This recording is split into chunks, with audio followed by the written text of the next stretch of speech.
Heinrich Himmler, uno de los principales arquitectos del Holocausto nazi, hijo de un maestro de escuela de clase media, se convirtió en una de las figuras más infames de la historia moderna. Fue la fuerza motora detrás del intento de Alemania de crear una raza dominante y ordenó el genocidio de millones. Cuando la arrestaron tenía 3 años y fue asesinada en Auschwitz en 1942. La mayoría de los de mi generación no entiende cómo hace más de 70 años un grupo pequeño de nazis pudo empezar una guerra que mató a 60 millones de personas. Quiero averiguarlo y para hacerlo usaré estos naipes. Hoy los usan tanto los militares como los policías para identificar sus objetivos. Pero nunca nadie reunió un mazo de naipes para el grupo de asesinos más famoso de la historia. Con la ayuda de expertos, quiero saber qué puesto ocupa cada uno de estos nazis en el escalafón del mal. Mi nombre es James Ellis. Estos son los aliados de Hitler. Una de las cosas más aterradoras de Himmler es que si vemos sus primeros años, es un hombre que creció en una familia de clase media acomodada. No parece haber nada de su primera niñez que lo preparara para ser este arquitecto del terror durante el régimen nazi. Creo que es importante su relación con su padre. Estuvo marcada por la distancia, la falta de cariño, la decepción, y eso pudo haber afectado su tendencia a la radicalización. Creo que era muy inseguro en algunos aspectos. Cuando llegó a la adultez, no estaba formado del todo. Así que creo que los grupos radicales a los que se unió fueron los que le dieron la identidad que él tanto buscaba. Sí, pareciera que Himmler estaba buscando su identidad.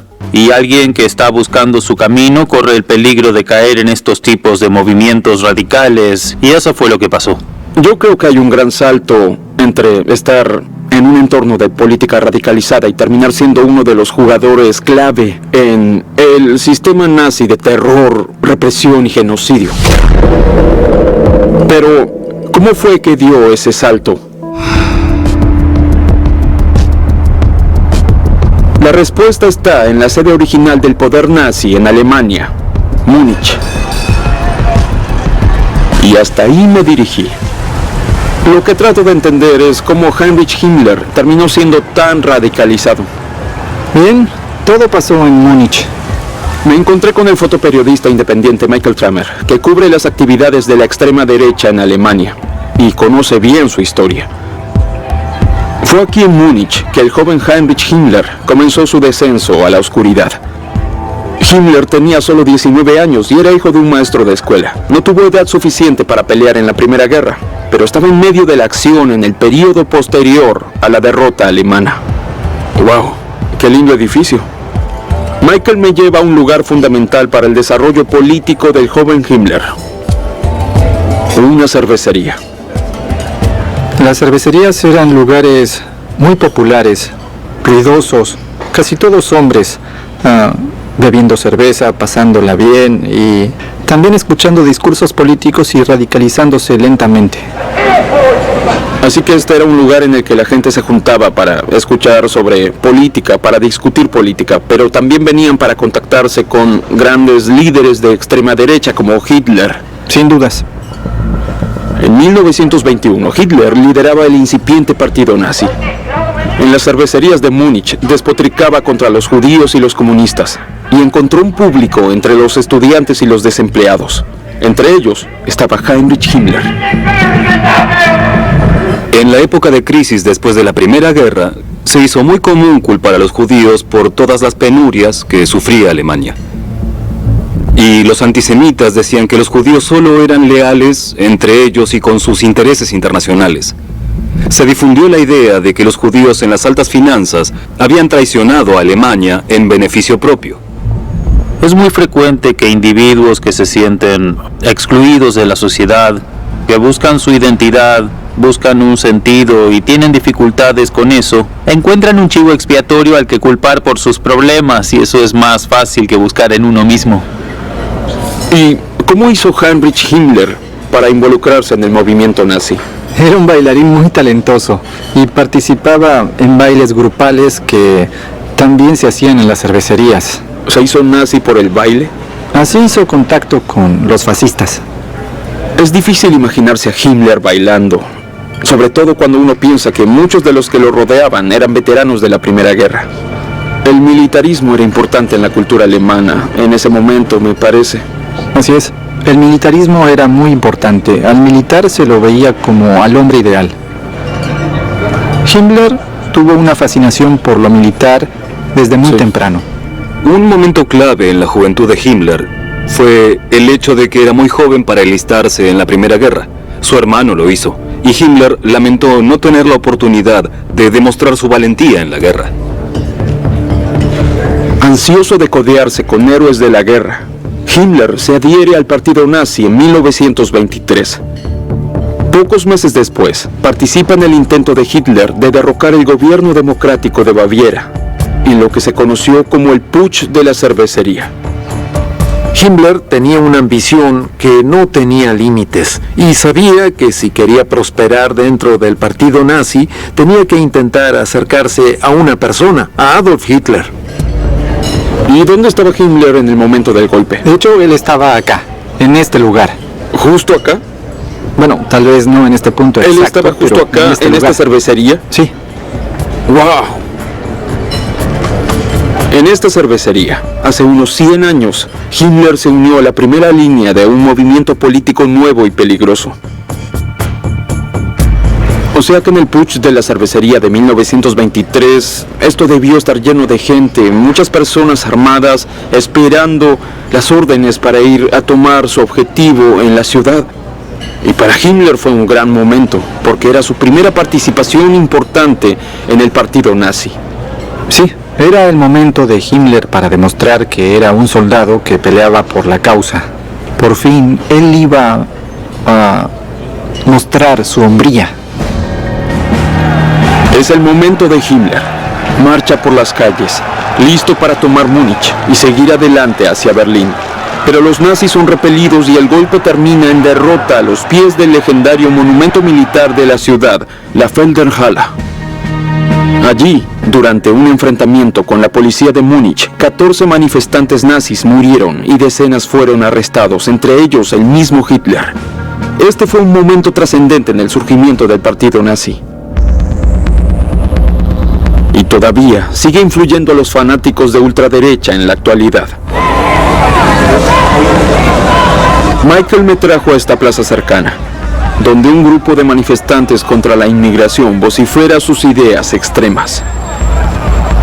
Tenemos personas en Alemania que no tienen permitido estar acá. Tienen que volver a sus países. Y si ellos no hacen eso, tendremos que hacerlo de otra manera. ¿Qué significa de otra manera? Guerra civil. ¿Guerra civil? O sea que ustedes iniciarían una guerra civil para obligarlos a emigrar. Sí. El Islam no es compatible con la sociedad alemana.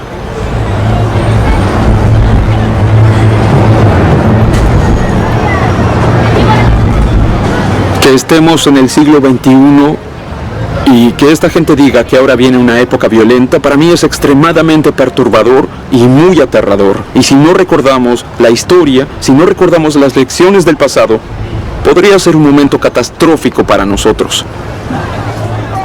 El paralelismo entre lo que acabo de oír y lo que pasó aquí hace más de 70 años es evidente. Lo más aterrador era que hablaba de violencia y una guerra civil en Europa. Hizo una declaración muy clara. Dijo por el micrófono: en general no me gustan los musulmanes, no puedo evitarlo, no me gustan. Este odio por cierto grupo, sin dudas, ayudó al surgimiento de los nazis entonces. Y ahora, ellos apuntan a un objetivo diferente. Pero, sin embargo, ellos tienen ideas radicales sobre cierto grupo de gente. Son racistas y no lo ocultan. ¿Y tú qué piensas de todo esto? Me resulta muy perturbador y aterrador que un movimiento como este tenga seguidores y se reúna en el centro de una ciudad como Múnich. Sí. Eso es lo que pasaba en la época de Himmler, cuando las ideas fascistas lo llevaron a unirse al intento de golpe de Hitler. Al día siguiente, Michael y yo fuimos a la Felderhalle, donde ese intento se frustró. Este es el lugar donde el putsch de la cervecería se neutralizó. Sí, Así que este lugar era muy importante para los nazis. ¿Cómo se trató esta zona cuando tuvieron el poder? Cuando ellos tenían el poder, cada año hacían una gran concentración acá. Y todos debían hacer el saludo de Hitler cuando pasaban. A este lugar lo transformaron en un templo. Sí, lo transformaron en un templo. Un lugar muy importante para los nazis de entonces. Y lo sigue siendo aún hoy. ¿Y por qué todavía es un templo? Bien, en una reunión de extrema derecha, un grupo de 10 se separó de la marcha, caminó hasta el lugar, subió los escalones, se paró ahí, cantó hasta la vista antifascista e hicieron un saludo parecido al de Hitler. Hoy, el infame saludo es un delito criminal en Alemania y muchos otros países europeos. Es impactante saber que se haya hecho un saludo similar en un lugar público. Entonces, hace 2 años, unos hombres subieron la escalera y casi hicieron un saludo de Hitler. Sí, puedo mostrarte el video. Lo grabé aquel día. ¿Tienes un video de eso? Sí. Ok, veámoslo.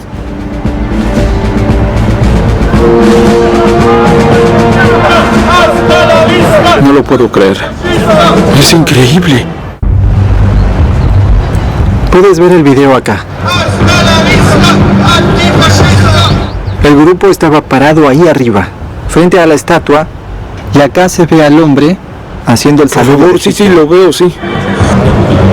En mi búsqueda de entender cómo encaja Himmler en el círculo íntimo de Hitler, me desvié un poco por el hecho de que los neonazis se siguen reuniendo en Múnich 70 años después del fin de la guerra. Sí, increíble. Es un incómodo recordatorio de que los jóvenes pueden ser seducidos por la ideología de ultraderecha, como le pasó a Himmler en 1923.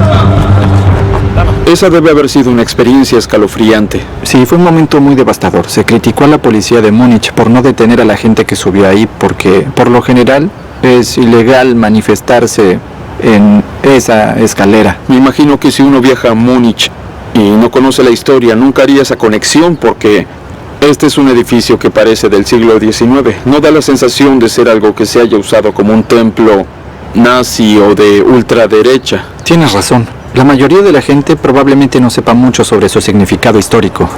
Después del golpe frustrado de los nazis en la Felderhalle, Adolf Hitler fue enviado a prisión. Pero Himmler salió ileso y con hambre de más.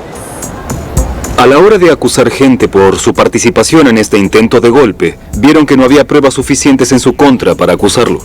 Esto fue una oportunidad para Himmler, porque mientras parte de la élite nazi estaba en prisión, Himmler aprovechó para ocupar un puesto organizativo con la función de difundir y diseminar información. En 1927, Himmler se convierte en líder del partido en Baja Baviera. Poco después, es nombrado director de la unidad de élite de guardaespaldas nazis conocida como la SS. De inmediato expande la fuerza para ganar más poder dentro del partido. Da discursos sobre conspiraciones judías y ayuda a popularizar la idea de la supremacía aria, una raza hegemónica dominada por alemanes rubios y de ojos celestes. En este contexto de esta teoría racial, la gente empieza a pensar en los judíos no tanto como un grupo religioso, sino como un pueblo que en esencia era ajeno y extranjero. Para el siguiente tramo de mi viaje, voy a la ciudad de Steinhöring, al este de Múnich, para ver a una mujer que entiende mejor que nadie cómo las creencias de Himmler sobre pureza racial fueron llevadas al extremo. Wow, esta debe ser la entrada original a este lugar. Miren esto, el emblema de la SS. Da mucho miedo. Este es el lugar de un programa secreto y aterrador creado por el mismo Himmler, conocido como Lebensborn. Soy James. Sí. Mucho gusto. Gisela Heinderreich fue un producto de ese programa. Lo que le pasó fue tan traumatizante que ahora es terapeuta de familia. Así es. Esta fue la primera casa Lebensborn. La institución fue fundada por Himmler en el 35 y después él construyó la primera casa, la más grande. Es un legado con el que se vio forzada a vivir toda su vida. El programa Lebensborn era en esencia el nazismo y la teoría racial puestos en práctica. Se trataba de un programa de cría para que miembros de la SS embarazaran a mujeres esculturales rubias que se vieran como la mujer saludable que tanto les gustaba a los nazis. La idea era criar a la mayor cantidad posible de especímenes arios perfectos. ¿Por qué? Porque se creía que ese tipo de ser humano era mejor que un ser humano de otro grupo racial. Era así de simple, era puro racismo. Heinrich Himmler tenía un interés especial en el programa. Se aseguró de que las madres se seleccionaran por su aptitud racial. Se cree que se consideraba el padrino de cualquier niño nacido el día de su cumpleaños. Y les ordenó a todos los oficiales de la SS procrear por la nación con un mínimo de 4 hijos cada uno. ¿Y si no tenían 4 hijos? Podían tener hijos ilegítimos fuera del matrimonio. Claro. Porque decía, no podemos desperdiciar esta valiosa sangre alemana. Los nazis seleccionaban gente para que viniera acá según sus características raciales. Exacto. Sin dudas este era el otro lado del Holocausto. Y hay una oscura razón por la que Gisela conoce tan bien estos acontecimientos. Mi madre era una mujer alta y rubia y mi padre era un alto y rubio oficial de la SS. ¿Y cómo fue para ti enterarte de que tu padre era un oficial de la SS? Fue horrible. No quise ser producida por un hombre que mató a otros. Me quise suicidar. ¿En serio? En serio.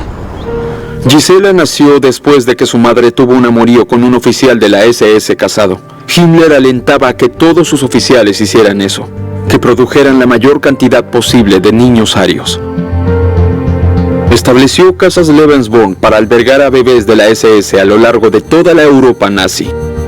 Nacieron unos 8.000 hijos ilegítimos en Alemania y otros 12.000 en Noruega. Pero después de la guerra, esos niños debieron crecer con el estigma de su origen. La maestra frente a toda la clase me dijo, algo está mal en tu archivo, no está el nombre de tu padre. ¿Cuál es el nombre de tu padre? Yo dije, no lo sé. Y toda la clase explotó de risa. Esa fue la primera vez que supe que algo estaba mal conmigo. Me horroricé. En mi misión por determinar el lugar de Himmler en el escalafón del mal de Hitler, me encontré con Gisela para saber más sobre su programa racista de cría llamado Lebensborn. ¿Qué se siente al ver este lugar? Vergüenza y miedo y... ¿Cómo pudieron hacer esto? ¿Cómo pudieron intentar producir gente especial? Gente que debería en el futuro representar a Alemania. Sí. Esto me pone muy triste. Me siento culpable porque de verdad siento que soy parte de todo este sistema. La cría de niños arios puede haber sido el objetivo principal del programa, pero Himmler lo llevó más allá. El programa Lebensborn no solo existía para que los hombres de la SS embarazaran mujeres alemanas perfectas. También se ocupaban de secuestrar niños. Cuando los nazis ocupaban varios territorios, había empleados de la SS que buscaban en las aldeas, ciudades y lugares como Polonia y Ucrania y decían, hay un niño rubio, es un ario. Entonces se lo quitaban a sus padres, lo llevaban a Alemania, le daban un nombre alemán, se lo entregaban a una linda familia alemana y era un ario más que se sumaba. Era un acto absolutamente perverso. Había más de 200 niños acá. ¿Más de 200 niños? Sí, traían a todos los niños acá. Los recolectaban de otras casas. Lebensborn era uno de los peores exponentes de criminalidad del Tercer Reich. No había nada bueno en esto. Una de las cosas más difíciles de entender de los nazis es su sentido del bien y el mal. Muchos de ellos de verdad parecían al menos creer que sus conductas atroces eran conductas buenas o justificadas. La idea de este lugar es muy absurda. Himmler creó el programa Lebensborn en un intento de crear una raza aria mítica y hegemónica, pero el mismo Himmler no se parecía en nada al ideal rubio alto y de ojos celestes con el que él y los nazis se obsesionaban. Gisela me hizo tomar conciencia de la manera en que la agenda racista de Himmler destruyó a miles de familias. Pero su ideología aria no terminaba con la purificación racial. Cuando Hitler y los nazis llegaron al poder en 1933, la SS de Himmler ya era una fuerza temible. Poco después, Himmler tomó el control de la seguridad interna y la policía de Alemania. Bajo su liderazgo, la SS empezó a destruir a todas las voces disidentes, como los comunistas, judíos, líderes de la iglesia y cualquiera que hablara en contra del partido. Todo esto era parte de un plan maestro para cambiar radicalmente la estructura de la sociedad alemana. Voy camino a los bosques de Westfalia, 440 kilómetros al oeste de Berlín, para descubrir el objetivo supremo de Himmler. Todo se hacía acá, en el castillo de Wewelsburg, el hogar espiritual de la SS. Lo que Himmler quería hacer con la SS era convertirla en la unidad de élite que fuera el modelo de la hombría aria nórdica. Altos, rubios, atléticos, inteligentes, y Himmler quería un castillo. Un Camelot quizás para sus caballeros. ¿Quiénes eran? Los miembros de la SS. Y cuando vio Wewelsburg, cumplía todos los requisitos. Himmler imaginó a Wewelsburg como un refugio de lujo para los líderes de la SS, donde aprenderían sobre leyendas dramáticas y folclore. En la actualidad, el castillo es un museo de las atrocidades cometidas por la SS. Podemos ir a ver el uniforme. Claro, vamos. Marcus Morse es el curador. Es muy impactante. ¿Cuál era la importancia de tener un uniforme negro como este? El uniforme negro mostraba que la SS era una élite del movimiento nazi. El uniforme de la SS es uno de los símbolos más legendarios del terror de la Segunda Guerra. Se lo diseñó para generar miedo y hacer que los oficiales de Himmler se sintieran superiores. Una vez Himmler dijo que solo ver el uniforme de la SS era suficiente para que la gente se sintiera enferma. El propósito de la SS era ejercer violencia y, por supuesto, este es un símbolo de esa violencia. Sé que solo es un uniforme, pero al ver esto de cerca y saber lo que representa, no puedo evitar sentir asco por él. En lugar de destruir esta historia, Marcus está decidido a mantenerla viva para que otros no la olviden. Oh, wow. Muchas veces reciben grupos escolares que vienen aquí a aprender la verdad sobre el nazismo. Siento que estoy en una sala medieval. ¿Qué es esto? Estos eran los Obergruppenführers, la sala de los líderes de la SS, los supremos. Se construyó específicamente para los líderes. Sí, para los líderes, para el general Bien. más alto y los oficiales de la SS, sí. Veo que hay 12 pilares que representan. No lo sabemos exactamente. Lo que quizá pudieron haber pensado es algo como la leyenda del rey Arturo y los 12 caballeros. O sea que sería parte de una leyenda artúrica retorcida. Se ve a sí mismo como al líder de una generación heredera de una orden de caballeros medievales. El objetivo a largo plazo de Wewelsburg era convertirse en una especie de catedral del nazismo. Iba a ser un lugar donde los hombres de la SS pudieran ir a adorar quizás la idea de la SS. Y en el corazón de toda religión están sus símbolos.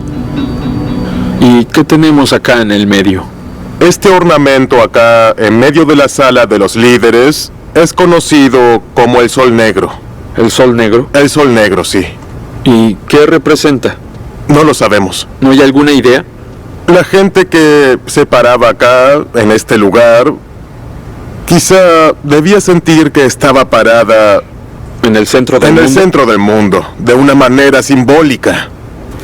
Y a este símbolo lo usan miembros de los partidos neonazis de ultraderecha actuales, ¿verdad? Está en sitios web en Australia. Se encuentra en los uniformes de las milicias nacionalistas de Ucrania. Y en las manifestaciones neonazis en Charlottesville, Sí. había banderas con este mismo ornamento. La gente tenía banderas en Estados Unidos con Sí. este símbolo en ellas. Los símbolos nazis siguen teniendo un rol fundamental en el fascismo actual.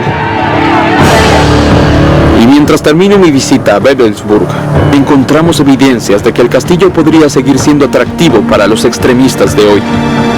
¿Qué es eso? En mi visita al castillo de Wewelsburg para aprender más sobre las ambiciones de Himmler para la SS, me impacta ver que algunos visitantes podrían seguir festejando a los nazis en lugar de aprender de su legado de terror. Parece que alguien ha dibujado a propósito una esvástica en el suelo. Considerando el pasado oscuro de este edificio con la historia de la SS, es muy aterrador. ¿Cómo te hace sentir? Bien, por supuesto me enfurece. Somos una institución que educa a la gente sobre lo que fue el nazismo y la SS. ¿Qué importancia le das a asegurarte de que este lugar no se convierta en un templo nazi? Trabajamos para que eso no pase. Lo que el nazismo fue para la historia. Es la persecución de personas, es la tortura de personas, es la matanza de personas. No hay ninguna manera positiva de pensar en el nazismo.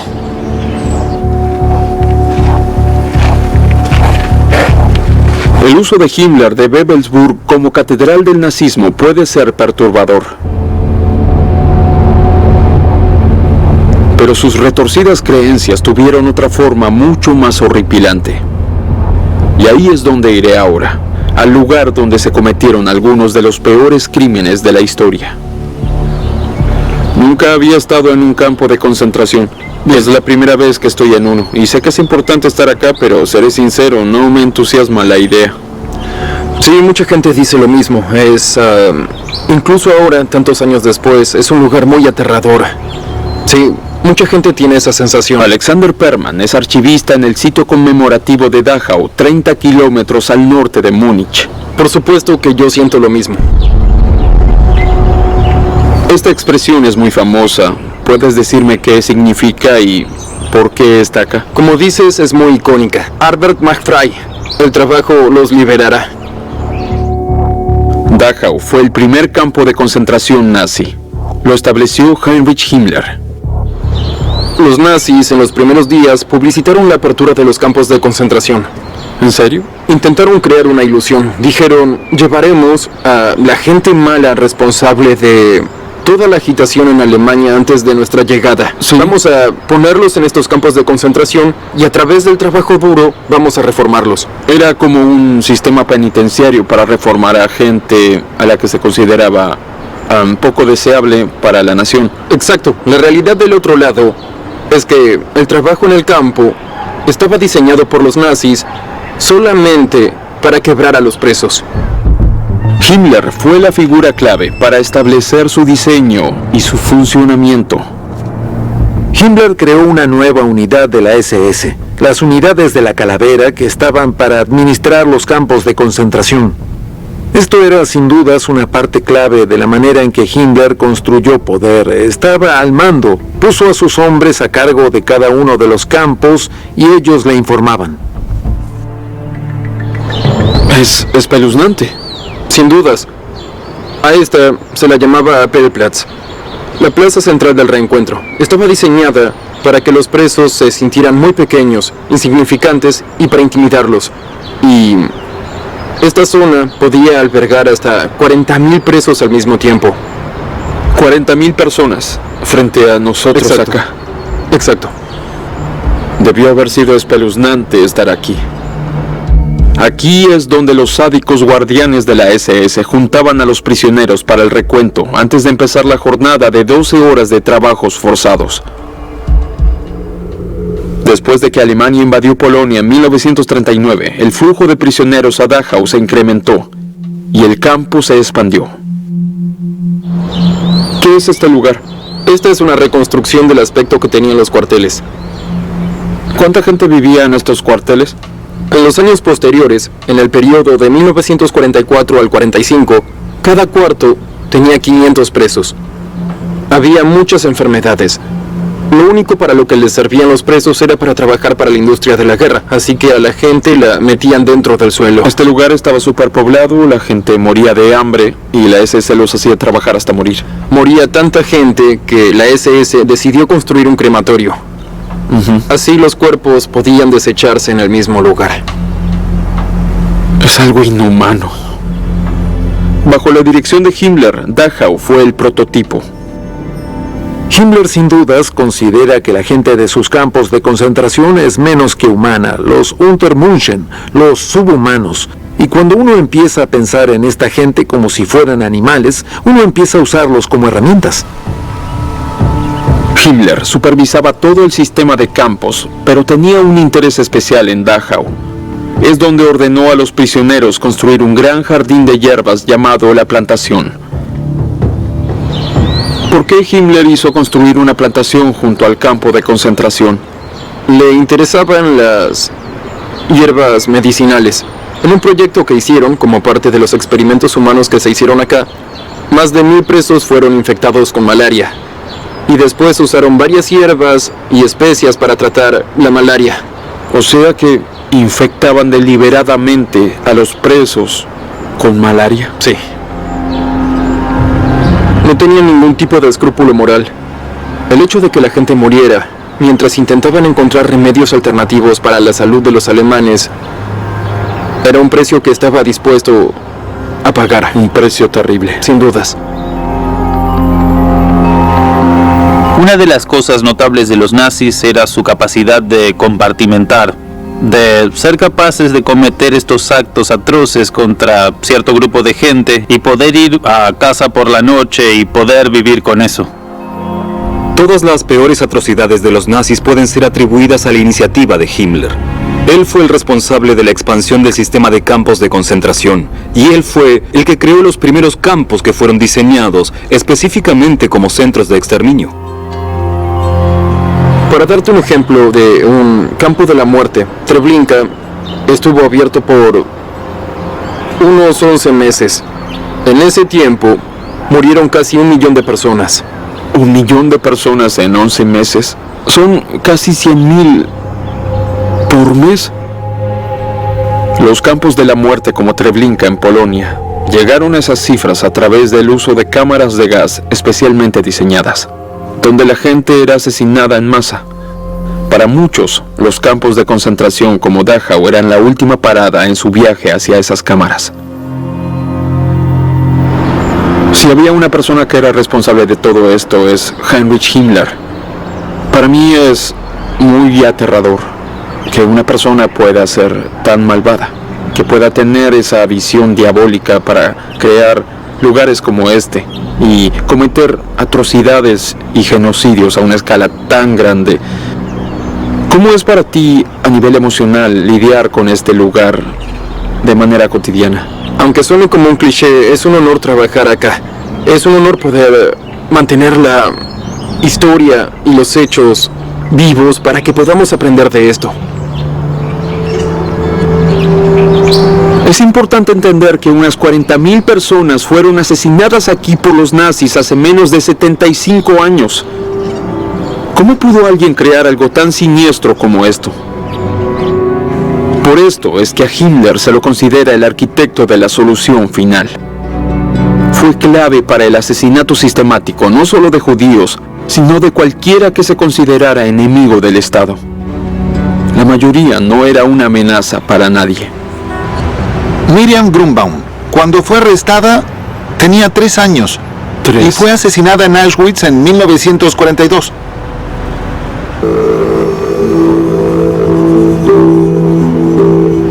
Bien, James, lo que voy a mostrarte son 13 Stolperstein. Son obstáculos. En mi misión por determinar qué lugar ocupa Heinrich Himmler en el escalafón del mal de Hitler, he vuelto a Múnich. Me encontré con el periodista Terry Schwarzberg para saber más sobre el monumento más grande del mundo. En los lugares donde los nazis mataron gente, judíos, gitanos, homosexuales, hay Stolperstein. Pero verás que no tropezarás con ellos a pesar de su nombre. Te encontrarás con ellos y eso es lo que estamos por hacer.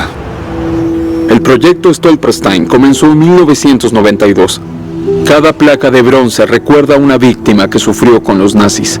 Desde los millones asesinados en los campos diseñados por Himmler hasta los miles que sobrevivieron y también los que pudieron escapar de la persecución.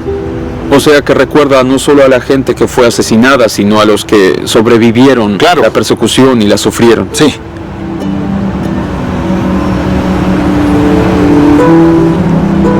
Estos Stolperstein son para 3 familias judías. Esta familia, los Rosener, como puedes ver, madre, padre, 4 hijos. Mira acá, por acá si puedes. Miriam Grunbaum, cuando fue arrestada, tenía 3 años. 3 años. Y fue asesinada en Auschwitz en 1942. Y yo tengo hijos. ¿Cómo puedes asesinar niños? ¿Cómo puedes asesinar a un niño de 3 años? Yo no puedo pensar en algo así. Los niños son completamente inocentes. Un niño. Inspiradas por el dicho talmúdico de que una persona solo se olvida cuando su nombre se olvida, las piedras evocan el recuerdo de aquellos a los que los nazis intentaron borrar. Una vez que una piedra está lista, se ubica en el suelo frente a la casa de la víctima. Cada una comienza con "aquí vivió". Stolperstein no es solo un proyecto de conmemoración, sino una familia. Una familia compuesta por las víctimas, por sus descendientes, sus familias, por la gente que dona las piedras, la gente que investiga las piedras y la gente que viene y aprende sobre el Holocausto al tropezar cuando pasa y ve estas piedras, cuando pasa y ve estos Stolperstein. Terry y otros voluntarios pulen las piedras frecuentemente para que no se pierdan de vista. Acá está tu agua, acá está tu esmalte, tu esponja. Las esponjas tienen que estar húmedas. ¿Solo lo froto? Solo frótalo. Trata de no ensuciarte en el proceso. No, está quedando muy bien. Bien. Y ahora el milagro. Mira qué hermosas se ponen. Increíble. Muy brillantes. De verdad son muy hermosas. Sí. Hechas a mano, esa es la idea. ¿En serio? Este es un proyecto de arte y no un producto de producción masiva, así que hay que hacerlas a mano, estamparlas a mano, ponerlas en el suelo. El proyecto llevó a la creación de más de 70.000 Stolperstein en 24 países, pero eso es una gota en el océano. El objetivo es recordar a cada persona perseguida por los nazis, incluyendo a los sobrevivientes. Tenemos que poner unos 18 millones de Stolperstein en el suelo. ¿18 millones? Sí, y solo pusimos 70.000. Es un trabajo que nos llevará un tiempo, así que nos llevará generaciones. Es increíble.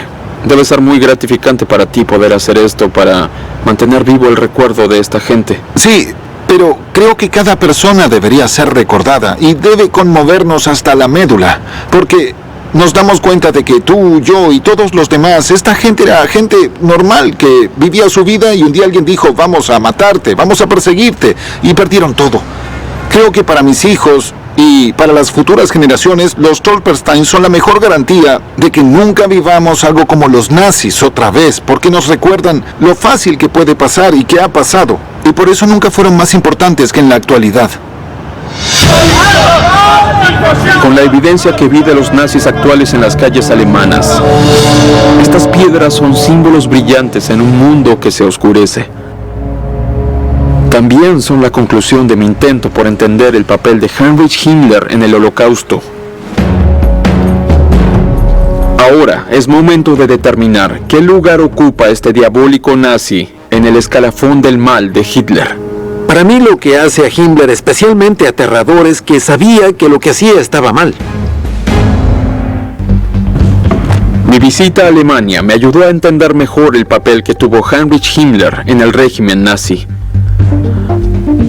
Ahora es momento de decidir qué lugar ocupa en el escalafón del mal. Con nuestros sistemas de los naipes, quiero determinar el puesto de Himmler entre los aliados de Hitler. Cuando vemos los primeros años de Himmler, algo que me impactó fue lo estable que era su familia. Pero de repente, cuando era joven, fue en busca de un movimiento político radical. Creo que tenía necesidad de pelear. Fue demasiado joven para la Primera Guerra y siempre tuvo una gran frustración por aquello. Y el deseo de encajar y su incapacidad de poder hacerlo, sobre todo en el contexto de la sociedad de esa época, era ideal para radicalizarse. Vi de cerca cómo la radicalización de los años 20 se refleja en lo que ocurre en la actualidad. Para Himmler, su necesidad de ser superior fue crucial. No solo quería que Alemania fuera para los alemanes, quería crear una raza aria.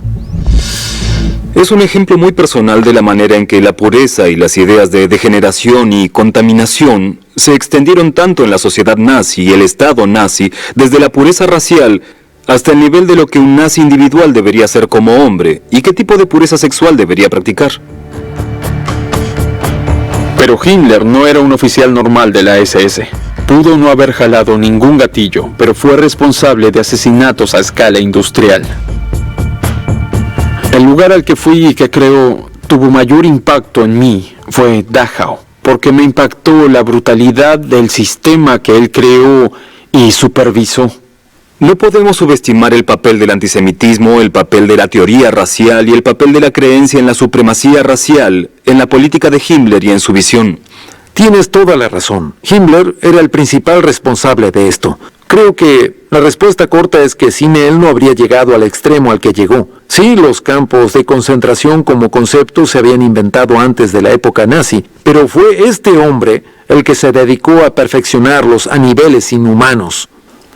Anthony, ¿tú qué piensas? Himmler es la figura que puso las cosas en marcha, que creó los campos y que impulsó la solución final. Al final de la Segunda Guerra, Himmler era el que supervisaba el terror nazi y el aparato de genocidio. Tenía un inmenso poder personal. ¿Qué tan cómodo estaba con ese poder? Creo que era como un cisne. En la superficie, sí, se lo veía muy cómodo, pero abajo estaba luchando contra eso porque sabía que lo que hacía estaba mal a un nivel muy profundo. Sí, y sin embargo, al mismo tiempo parecía tener una capacidad única de compartimentar, de reconocer el bien del mal, así que es increíble que haya podido seguir haciendo lo que hacía y seguir adhiriendo a esa ideología. No creo que eso lo hacía malvado. Sabía que lo que hacía estaba mal y eso lo hace más espeluznante. El establecimiento del sistema de campos, donde tanta gente murió, lo convierte en un miembro clave del círculo íntimo de Hitler. Pero a pesar del enorme daño que generó su tiempo como líder de la SS, terminó abruptamente en mayo de 1945. Mientras los aliados marchaban por Alemania, Himmler intentó ocultarse, pero lo atraparon en un puesto de control. Ya detenido, tragó una pastilla de cianuro oculta y murió. Lo que quiero hacer ahora es llegar a alguna conclusión sobre el lugar de Himmler en el escalafón del mal de los nazis. Anthony, ¿qué piensas? Lo que hace a los nazis únicos es el genocidio, el terror y las guerras de exterminio. Himmler es el responsable de las tres, es el número 2. Guy. Coincido por completo contigo, es el número 2. Nada de esto hubiera pasado sin él. Matt. No creo que la psicología se aplique en este caso, pero la historia sí. Número 2. En base a mi experiencia de su historia en Alemania y a la conversación que tuvimos, debo coincidir con ustedes. Para mí es el número 2 y por eso es el as de corazones. Solo detrás de Hitler, Heinrich Himmler era la mente criminal detrás del genocidio nazi. Por los horrores que desató en toda Europa, Himmler supera a todos sus rivales entre los aliados de Hitler.